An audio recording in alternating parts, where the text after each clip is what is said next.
여러분, 2025년 바로 지금이 전기차 구매를 생각하기에 아마 역사상 최악의 시점일 겁니다. 오늘 이 시간을 통해 왜 그런지 그 누구도 속 시원하게 알려주지 않았던 불편한 진실들을 제가 하나하나 전부 파헤쳐 드리겠습니다. 자, 그럼 바로 본론으로 들어가 보죠. 네, 지금 보고 계시는 이 문장 있잖아요. 이게 그냥 겁주려고 하는 과장이나 가정이 아닙니다. 새로운 시대를 먼저 맞이하겠다는 설렘 혹은 친환경이라는 가치에 투자한다는 마음으로 정말 큰 돈을 들여 계약서에 사인했던 수많은 오너분들이 바로 지금 이 순간에도 겪고 있는 정말 뼈아픈 현실 그 자체입니다. 아니, 불과 몇 년 전까지만 해도 전기차 하면 뭐였어요? 완전 미래의 상징, 혁신의 아이콘이었잖아요. 그런데 이게 어쩌다가 이렇게 구매자의 뒤통수를 치는 애물단지로 전락하고 만 걸까요? 지금부터 그 복잡하게 얽힌 실타래를 하나씩 아주 자세하게 한번 풀어보겠습니다.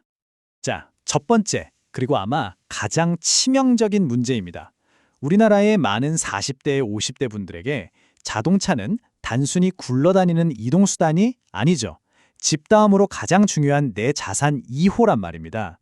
그런데 전기차는 이 자산으로서의 가장 기본적인 가치 보존 능력에서 그야말로 처참한 낙제점을 받고 있습니다.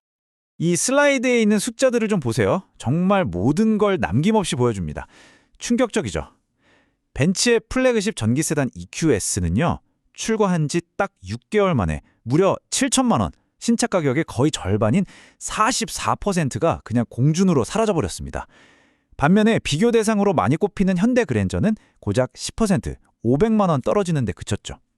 이건 뭐 중고차 가격 방어라는 개념 자체가 전기차 시장에서는 아예 통하지 않는다는 걸 보여주는 겁니다. 7천만 원 손실, 이게 어느 정도인지 감이 잘 안 오신다고요? 그럼 이렇게 생각해 보세요. 신형 소나타 풀옵션 차량 한 대를 새로 뽑아서 단 6개월 동안 잘 타다가 그대로 폐차장으로 가져가 버린 것과 정확히 똑같은 돈이 사라진 겁니다. 이게 과장이 아니라 2025년 대한민국에서 실제로 벌어지고 있는 일이라는 게 정말 무서운 거죠.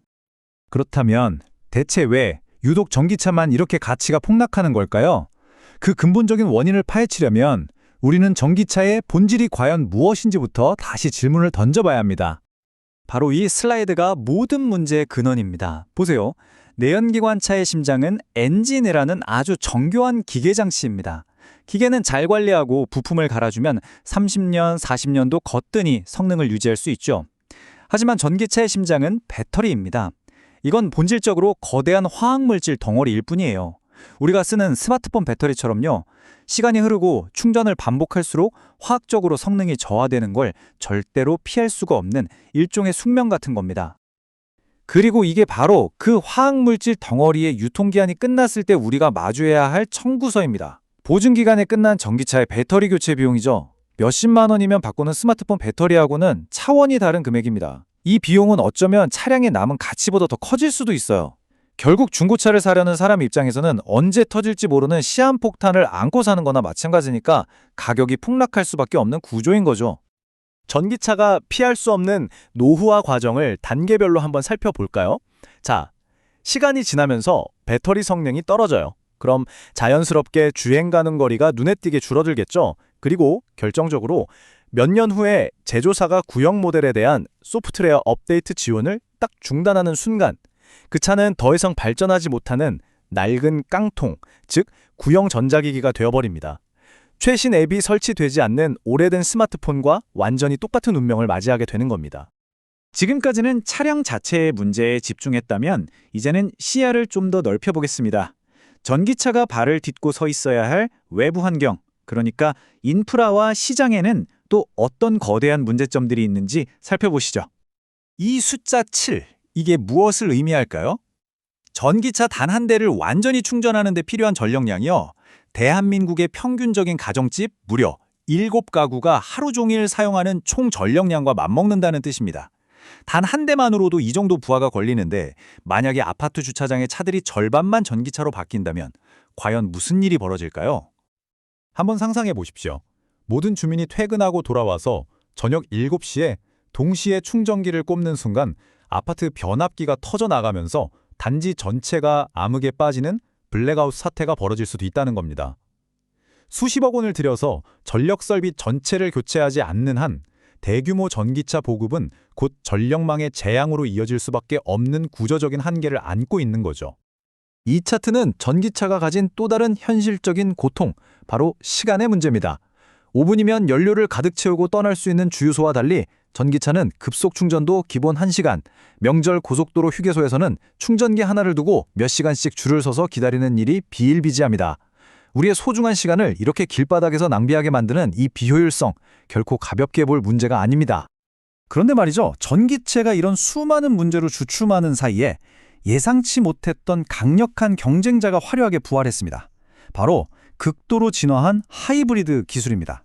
특히 BMW 등이 주도하는 48V 마일드 하이브리드는 충전이라는 번거로움이 전혀 없이 한 번 주유로 1200km 이상을 달리는 경이로운 효율성을 보여주면서 현재로서는 가장 현실적이고 현명한 대안으로 급부상하고 있습니다.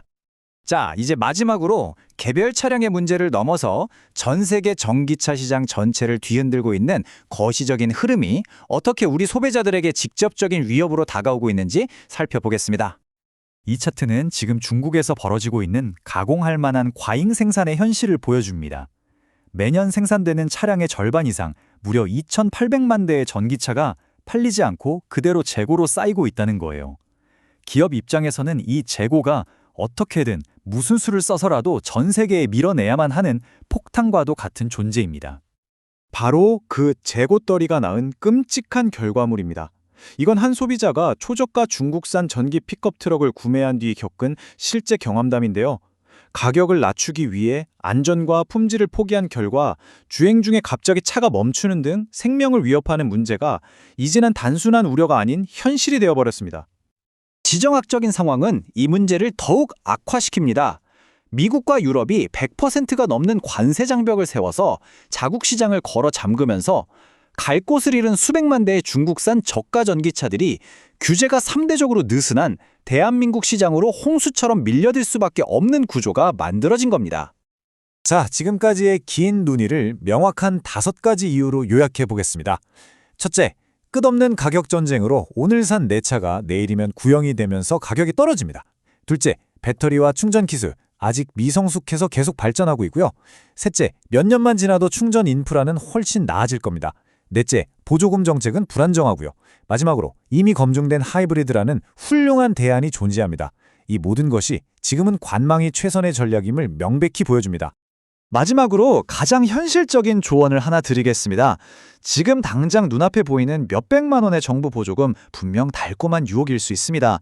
하지만 그 유혹에 넘어가면 앞으로 몇 년간 감수해야 할 수천만 원의 자산 가치 하락이라는 거대한 손실을 피할 수 없게 될 겁니다. 오해는 마십시오. 전기차가 결국 가야 할 미래의 방향이라는 점은 분명합니다. 하지만 중요한 것은 그 미래가 과연 오늘인가 하는 점이죠. 오늘 분석에서 보셨듯이 2025년의 시장은 소비자에게 너무나 많은 위험과 불확실성을 떠넘기고 있습니다. 여러분의 생각은 어떠신가요? 어쩌면 지금 이 시점에서는 서두르지 않고 기다리는 것 그 자체가 가장 안전하고 현명한 투자가 아닐까요?